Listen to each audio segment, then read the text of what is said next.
અમરેલી જિલ્લાના ધારી પંથકમાં વનરાજોના રૌદ્ર સ્વરૂપથી ફફડાટ વ્યાપી ગયો છે. ધારીના દેવડા નવા ગામ રોડ પર આવેલી એક માલધારીની ચોકમાં અચાનક 18 સિંહોનું વિશાળ ટોળું ત્રાટક્યું હતું. શિકારની શોધમાં નીકળેલા 1.5 ડઝન જેટલા સિંહો પશુઓ ભરેલા વાડામાં ઘૂસી જતા પશુઓમાં ભારે અફરાતફરી મચી ગઈ હતી. એક સાથે તૂટી પડેલા સિંહોના આ ટોળાએ જોતજોતામાં 11 પશુઓનો શિકાર કરી તેમને મોતને ઘાટ ઉતાર્યા હતા.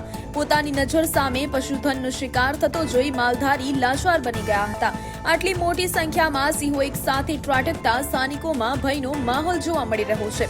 ઘટના અંગે તાત્કાલિક વન વિભાગને જાણ કરવામાં આવી હતી. માલધારી દ્વારા પણ સિંહોના ટોળાએ 11 પશુને ફાડી ખાધા હોવાની પુષ્ટિ કરવામાં આવી છે, જેને પગલે વન વિભાગે આગળની તપાસ અને વળતરની પ્રક્રિયા હાથ ધરી છે. અમારા 2 ગાયો વેણેલી મારી નાખ્યું અને 5-7 ગાડીડાનો માથા જડે છે. 8-10 માલ ભાગી ગયો તો ઘેરા તોડ નાખ્યા હતા અને 18 થી 19 જનાવર હતા. પછી એમાંથી માલ ભાગતા ભાગતા 5-7 માલ તો મુકાયો અને બીજો માલ 11 માલ તો મારી નાખ્યો. હાવ જનાવર કેટલા હતા? જનાવર 19 હતા. કઈ જગ્યાએ હતા?